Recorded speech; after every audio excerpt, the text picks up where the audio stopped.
Hallo en welkom bij dag 3. Derde gedicht, de derde dag, een nieuw gedicht. Dezelfde dag geschreven.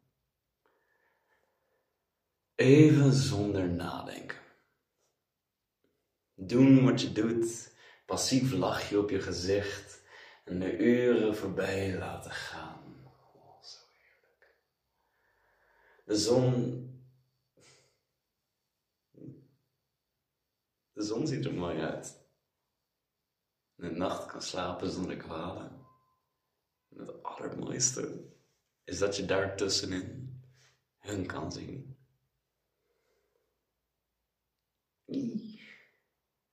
Gewoon zo.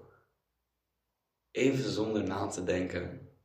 Gewoon te zijn. Prachtig.